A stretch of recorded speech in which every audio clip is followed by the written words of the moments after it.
Assalamualaikum warahmatullahi wabarakatuh. Kita lanjut pada pertemuan ke-6. Pada pertemuan ini masih membahas tentang dasar-dasar logika yang terdiri dari subbab penyederhanaan logika. Dan nanti kita ada bahas sedikit tentang contoh soal dan penyelesaiannya. Nanti di akhir materi ini akan ada soal-soal latihan yang bisa teman-teman kerjakan, dan nanti untuk upload tugasnya bisa melalui kelas masing-masing. Pertama kita masuk ke materi penyederhanaan logika. Pada penyederhanaan logika ini terdiri dari pendahuluan, operasi penyederhanaan, kemudian ada pembuktian tautologi, kontradiksi, dan kontingensi dengan penyederhanaan logika.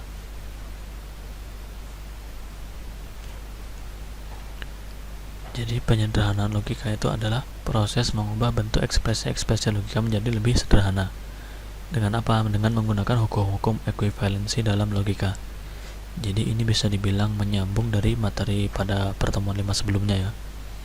Kalau materi-materi di pertemuan 5 itu kita membahas mengenai ekuivalensi logika dan hukum-hukum ekuivalensi. Nah, di sini pengembangan dari materi sebelumnya, kita bisa menyederhanakan ekspresi logika ya, menggunakan hukum-hukum yang sudah kita pelajari di pertemuan 5 sebelumnya. Dan tujuan dari penyederhanaan ini adalah kemudahan dalam mengoperasikan atau menentukan ekuivalensinya dengan ekspresi logika yang lain. Jadi dengan menggunakan hukum-hukum itu, kita bisa menggunakan ekspresi-ekspresi logika dari yang panjang atau kompleks bisa menjadi lebih sederhana. Kira-kira itu tujuan di materi ini ya. Kita masuk ke operasi penyederhanaan. Jadi operasi penyederhanaan itu adalah langkah-langkah untuk mengubah persamaan logika dengan menggunakan hukum-hukum ekuivalensi logika. Selanjutnya bisa diperhatikan penyederhanaan di bawah ini. Kelihatannya yang di sebelah kiri ini adalah soalnya, sebelah kanan ini adalah penyederhanaan hukum-hukum yang digunakan dari penyederhanaan ini. Jadi tujuannya dengan hukum-hukum logika tadi, kita bisa mengubah ekspresi-ekspresi logika ini dibuat sesederhana mungkin dan tidak bisa atau tidak memungkinkan untuk dimanipulasi lagi menggunakan hukum-hukum logika. Contohnya seperti apa? Kita bisa lihat pada soal nomor 1,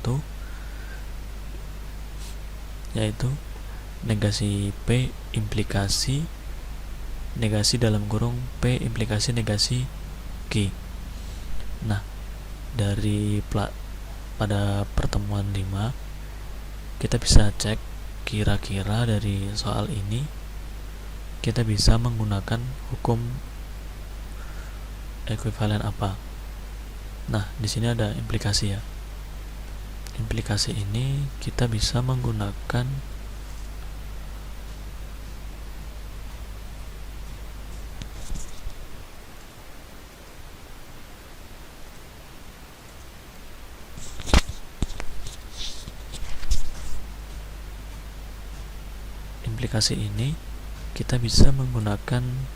nah ini pada yang nomor 12 nya implication. Jadi P implikasi Q ini kita bisa ubah ke negasi P atau Q, dan hasilnya nanti menjadi seperti ini. Nah, ini hasilnya. Kemudian di sini kan ada implikasi ya, masih ada implikasi ya. Kita bisa cek dari soalnya nih, implikasi. Jadi ini kita gunakan implikasi lagi sehingga nanti menghasilkan ini. Kalau bingung, kita ibaratkan seperti ini. Dari sini satu variabel yaitu negasi P, kemudian ini bagian di sini ini kita anggap satu variabel negasi Q. Nah, ini ya. Ini negasi P atau Q, sehingga nanti hasilnya menjadi negasi dari negasi P ini, atau nah ini satu variabel tadi Q. Oke, kira-kira seperti itu.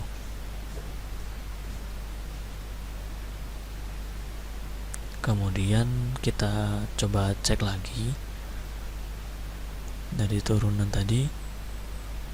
Coba kita perhatikan, kita bisa menggunakan hukum double negation dari negasi P dan negasi dalam kurung negasi P atau negasi Q, sehingga nanti hasilnya menjadi seperti di bawah ini. Negasi dari negasi P akan menghasilkan P, atau tidak ada yang langsung atau sini. Kemudian negasi dari negasi P atau negasi Q akan menghasilkan P dan Q. Bagaimana caranya? Jadi kita anggap seperti perkalian ya. Negasi kali negasi P akan menghasilkan P. Negasi dari atau itu adalah dan atau konjungsi. Kemudian negasi dari negasi kali negasi Q atau negasi Q itu menjadi Q. Kira-kira seperti itu. Kemudian kita cek lagi ini, kira-kira ini bisa menggunakan apa, hukum apa. Ternyata bisa menggunakan hukum absorb. Kita cek di sini ya, absorb. Nah, ini ciri-ciri absorb itu ada ada variabel yang sama dan simbolnya berbeda. Kita cek di soal apakah polanya sama. Nah, ini memang benar-benar sama ya. Nah, ini P atau dalam kurung P dan Q. Di sini P atau dalam kurung P dan Q, sehingga kita mendapatkan hasil penyederhanaan akhir yaitu P. Nah, ini sudah tidak mungkin lagi untuk dimanipulasi. Ini udah hasil akhir ya. Oke, ini adalah salah satu contoh operasi penyederhanaan. Kemudian kita lanjut ke soal nomor 2, yaitu dalam kurung P implikasi Q dan dalam kurung Q implikasi P. Nah, dari sini kita bisa menggunakan hukum implication ya, seperti yang ada di tabel hukum ekuivalen implication ini. P implikasi Q bisa diubah ke negasi P atau Q, sehingga akan menghasilkan seperti ini. Nah, ini. Oke. Nah, ini kan sudah tidak bisa lagi ya diubah-ubah ya. Kalau dilihat ini sudah tidak bisa lagi kita mau ubah ke model yang lain. Hukum-hukumnya tidak bisa. Misalnya kita mau gunakan distributif juga kan tidak bisa ya. P, Q, R. Sedangkan di sini, nah ini beda. Ini negasi P, di sini P. Oke, ini sudah hasil akhir. Jadi penyederhanaan maksimal dari soal ini ya ini. Oke, kira-kira seperti itu untuk penyederhanaan. Kemudian kita lanjutkan ke pembuktian tautologi, kontradiksi, dan kontingensi dengan penyederhanaan logika. Jadi operasi penyederhanaan dengan menggunakan hukum-hukum logika dapat juga digunakan untuk membuktikan suatu ekspresi itu logika tautologi, kontradiksi maupun kontingensi. Caranya seperti apa? Jadi jika hasil penyederhanaan ekspresi logika itu adalah T, maka ekspresi logika tersebut adalah tautologi. Dan jika hasil yang diperoleh nanti adalah F atau false, berarti ekspresi logikanya tersebut adalah kontradiksi. Tapi jika hasilnya tidak T ataupun F, maka ekspresi logikanya adalah kontingensi. Jadi kira-kira seperti itu ciri-cirinya ya. Ciri-ciri penentuan tautologi, kontradiksi, atau kontingensi. Berikut ini satu contoh soal untuk tautologi ya. Kita coba cek di sini, soalnya adalah dalam kurung P implikasi Q dan P implikasi Q. Nah, jika menggunakan hukum ekuivalen, kita bisa menggunakan implication pada bagian ini ya. Nah, ini implication itu akan mengubah P implikasi Q menjadi negasi P atau Q, sehingga hasilnya seperti ini. Nah, pada bagian ini kemudian kita turunkan untuk dan P implikasi Q. Setelah kita turunkan, kita cek kembali, ternyata bisa menggunakan hukum equivalency implication-nya pada bagian ini. Sehingga akan menghasilkan seperti ini. Kita anggap dari sini, ini kalau bingung ya, kita anggap dari sini sampai ke sini ini adalah satu variabel, karena kan dia di dalam kurung. Kita anggap dia sebagai P, seandainya kita anggap sebagai P, sehingga nanti P ini akan menghasilkan negasi P. Maka ketika ini kita turunkan, maka akan menghasilkan negasi P untuk apa yang ada di dalam kurung ini, dan implikasi ini menjadi atau Q-nya kita turunkan Q. Nah, setelah kita turunkan seperti ini, ternyata setelah kita cek, kita bisa menggunakan hukum ekuivalensi De Morgan pada bagian sini. Kita cek ya, De Morgan itu ini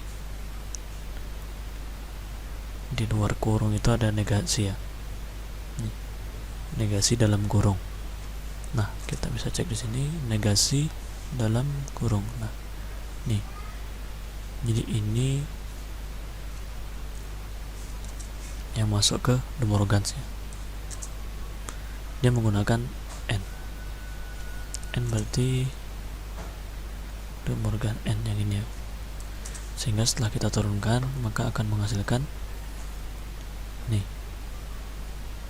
negasi. Nah, ini kan satu sama ya tadi ya, kita anggap satu variabel, maka ini kita turunkan kembali negasi. Dari negasi keseluruhan yang ada di sini akan menjadi seperti ini. Kemudian negasi dari n adalah OR, atau kemudian negasi P menjadi negasi P, kemudian atau Q nya kita turunkan ke bawah sini. Setelah kita cek kembali, ternyata pada bagian ini bisa menggunakan De Morgan pada bagian sini. Nah, ini De Morgan. Setelah kita turunkan, hasilnya menjadi seperti ini. Negasi P dengan negasi P akan menjadi P, negasi atau menjadi dan, negasi Q menjadi negasi Q. Atau negasi P kita turunkan, atau Q nya kita turunkan juga. Oke, setelah kita turunkan, kita coba cek kembali, kira-kira bisa menggunakan hukum ekuivalensi apa. Ternyata bisa menggunakan distributif pada bagian sini. Nah, ini ya. Nah, ini kan posisinya berbeda dengan yang di ini, dengan yang di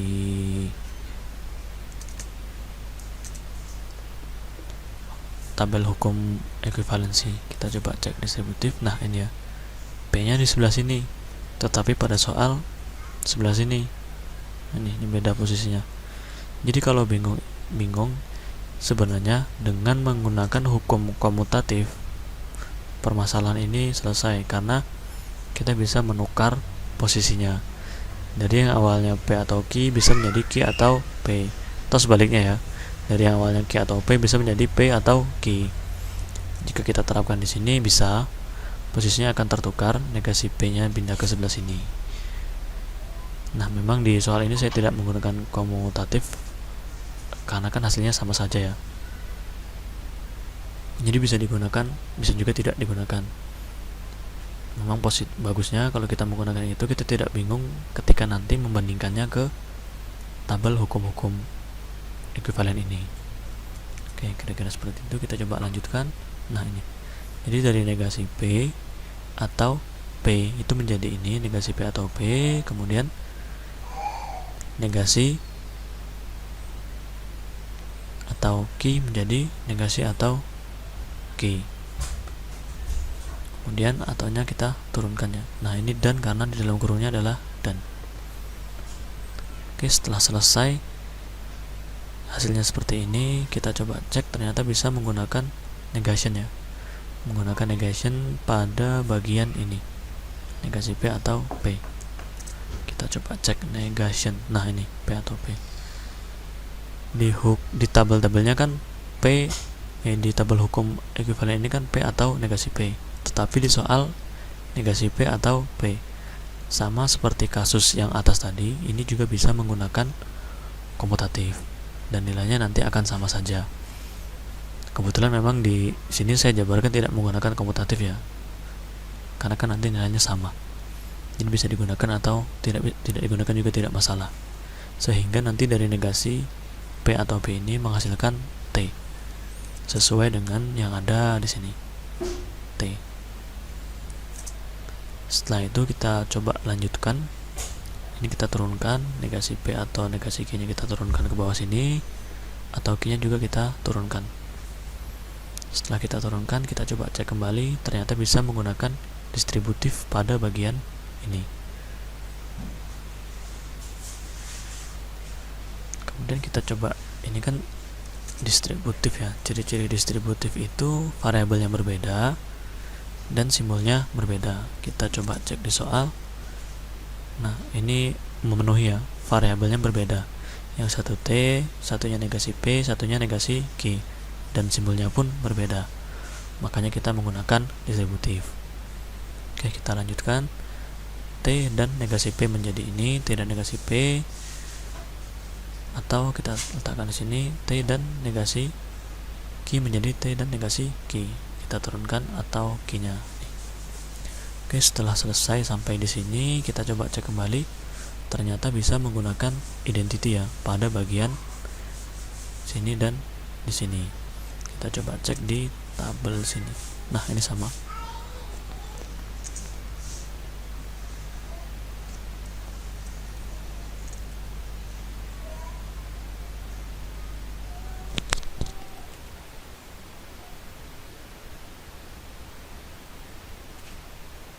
Nah, ini identity ya. P dan T. Ini negasi P dan T menjadi negasi P ya. Ini menjadi P. Karena kan di sini negasi, maka akan menjadi negasi P. Setelah itu pada bagian ini T dan negasi Q sama, ini kasusnya sama, bisa kita menggunakan identity, dan kalau bingung bisa menggunakan komutatif tadi. Nah, hasilnya akan menjadi negasi Q, akan menjadi variabel itu sendiri ya. Nih, negasi Q turun ke bawah, kemudian atau Q nya kita turunkan kembali. Setelah kita turunkan seperti ini, kita coba cek kembali kira-kira bisa menggunakan hukum apa. Ternyata kita bisa menggunakan asosiatif. Jadi asosiatif itu adalah menukar variabel yang ada di dalam kurungnya. Nah, pada soal ini yang saya tukar itu adalah antara ini negasi P dengan Q, sehingga menjadi seperti ini, dalam kurung Q atau negasi Q atau negasi P. Setelah selesai dibuat seperti ini.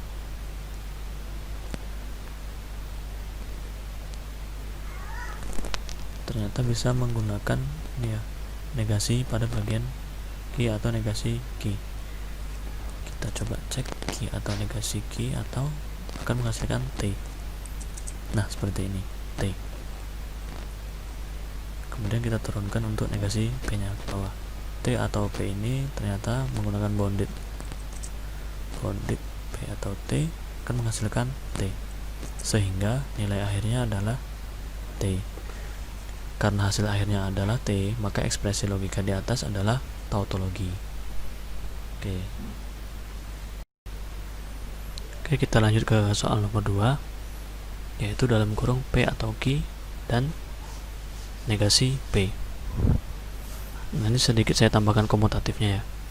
Jadi setelah di komutatif atau ditukar posisinya akan menjadi seperti ini ya. Nah, ini mungkin kalau udah seperti ini udah nggak bingung ya, karena bentuknya itu akan sama dengan yang di tabel ini.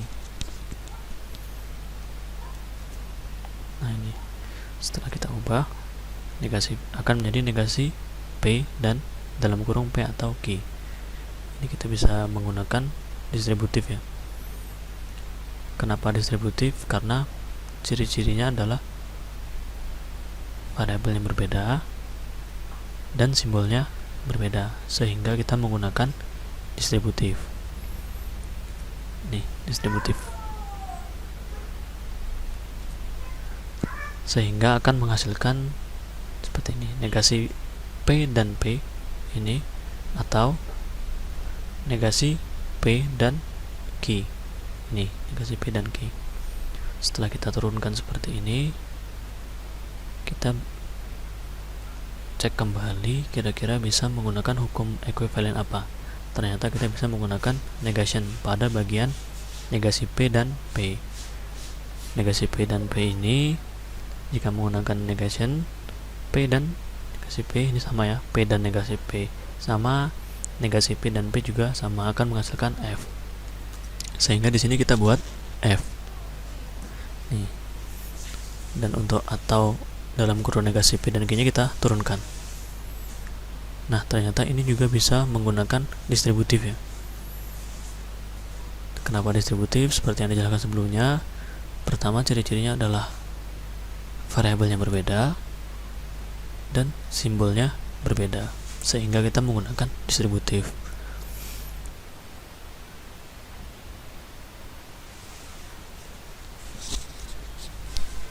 Kemudian hasil dari distributif tadi akan menjadi dalam kurung F dan negasi P, ini F dan negasi P, atau ini atau, karena dalam kurungnya atau kita letakkan di sini, F dan Q akan menjadi dalam kurung F dan Q. Nah, ini ya. Kemudian biar tidak bingung, saya coba menggunakan komutatif untuk ubahnya, sehingga akan terbentuk seperti ini. Di kedua bagian ini kita buat komutatif, sehingga negasi P dan F, Q dan F. Oke, setelah selesai kita ubah, kita coba cek kembali bisa menggunakan hukum ekuivalensi apa untuk menurunkan ke yang bawahnya lagi ya. Ternyata kita bisa menggunakan bounded negasi P dan F, misalnya bounded ini P dan, nah ini P dan F ya, P dan F variabel dan F akan menghasilkan F. Sehingga kalau kita cek di sini, nah ini ya, negasi P dan F akan menghasilkan F. Ini F, atau Q dan F akan menghasilkan F, sama ya. Dan F variabel dan F, P dan F. Di sini Q dan F, sehingga akan menghasilkan F. Dan akan menghasilkan F atau F. Kita coba cek kembali, ternyata F atau F ini kita bisa turunkan kembali menggunakan hukum ekuivalensi idempotent. Idempotent ini idempotent. Nah, kalau sama akan menjadi variabel itu sendiri. Dikarenakan ini sama, F atau F akan menjadi F. Oke, selesai. Karena hasil akhirnya adalah F, maka ekspresi logika di atas adalah kontradiksi. Kemudian kita lanjutkan ke soal nomor 3, yaitu P dan dalam kurung negasi P implikasi P. Di sini kita bisa dengan hukum ekuivalen menggunakan implication ya. Hukum implication menjadi seperti ini. Negasi P dan dalam kurung negasi P atau P. Setelah kita cek kembali, ternyata pada bagian ini kita bisa menggunakan double negation. Setelah kita menggunakan double negation, maka hasil akhirnya akan menjadi P dan dalam kurung P atau P. Nah, ini idempotent. Setelah kita cek bisa menggunakan idempotent ya pada bagian ini ya, karena sama. Idempotent itu kalau sama, variabelnya sama, akan menghasilkan variabel itu sendiri. Nah, ini P atau P akan menjadi P. Nah, di sini sama kembali, P dan P. Di sini P dan P akan menjadi P. Nah, ini akan menjadi P. Dikarenakan hasil akhirnya bukan T atau F, maka ekspresi logika di atas adalah kontingensi. Kira-kira seperti itu untuk pembuktian tautologi, kontradiksi, dan kontingensi menggunakan penyederhanaan logika. Jadi kita memanfaatkan hukum-hukum logika untuk mengecek sebuah ekspresi logika ini apakah tautologi, kontradiksi, atau kontingensi. Berikut ini ada beberapa contoh-contoh soal. Jadi pertama, kita disuruh menggunakan hukum-hukum ekuivalensi logika untuk menyederhanakan ekspresi logika di bawah ini. Nah, ini ya. A ada dalam kurung P atau Q dan negasi P, kemudian B ada negasi P implikasi negasi P. Kemudian soal nomor 2, kita diminta untuk membuktikan apakah ekspresi-ekspresi logika berikut ini tautologi, kontradiksi atau kontingen dengan menggunakan penyederhanaan logika yang telah kita bahas di slide sebelumnya. Oke, selanjutnya kita akan bahas penyelesaian dari contoh soal ini ya. 1A dalam kurung P atau Q dan negasi P. Nah, ini 1A dalam kurung P atau Q dan negasi P. Di sini kita bisa menggunakan distributif. Kenapa? Karena pertama, ciri-ciri distributif itu adalah variabel yang berbeda dan simbolnya berbeda. Nah, ini terpenuhi ya, sehingga kita bisa menggunakan distributif. Setelah diturunkan, maka hasilnya akan menjadi negasi P dan P, negasi P dan P, atau negasi P dan Q. Nah, menjadi seperti ini, negation. Setelah itu kita cek kembali, ternyata di sini bisa menggunakan negation pada bagian negasi P dan P. Ini akan menghasilkan, kita coba cek negation negasi P dan P. Nah ya, P dan P akan menghasilkan F. Nah, ini kita buat di sini F, sehingga ini nanti kita turunkan ke bawah. Dari hasil ini kita coba cek kembali, ternyata bisa menggunakan distributif pada bagian ini ya. Hasilnya F atau negasi P, F atau negasi P, dan F Q. Nah, ini F atau Q. Setelah selesai, kita coba cek kembali, ternyata di sini kita bisa menggunakan identity pada kedua bagian ini. Identity itu, nah ini ya, negasi P atau F, P atau F sama akan menghasilkan P. Karena di sini negasi P, maka akan menghasilkan negasi P. Sedangkan di sini karena di sini Q akan menghasilkan Q. Oke, itu untuk soal yang 1A, kemudian 1B. 1B itu adalah negasi P implikasi negasi P. Kita menggunakan implikasi sehingga menghasilkan seperti ini ya. Negasi dalam kurung negasi P atau negasi P. Setelah kita cek, kita bisa menggunakan double negation, sehingga yang bagian di sini kita bisa menggunakan double negation menjadi P. P atau negasi P ini ternyata kita bisa turunkan lagi menggunakan hukum negation. Hukum negation itu yang ini, P atau negasi P akan menjadi T. Nah, ini menjadi T. Oke, selesai untuk yang soal nomor 1. Berikutnya di soal nomor 2.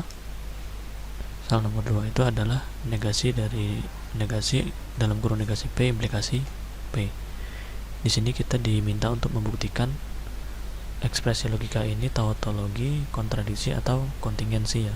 Kontingen atau kontingensi dengan menggunakan penyederhanaan. Nah, kita coba tes di sini. Untuk soal nomor 2A, negasi dalam kurung negasi P implikasi P. Pada bagian awal ini kita coba buang dulu ininya ya, menggunakan double negation sehingga menjadi P. Baru setelah itu kita coba implication,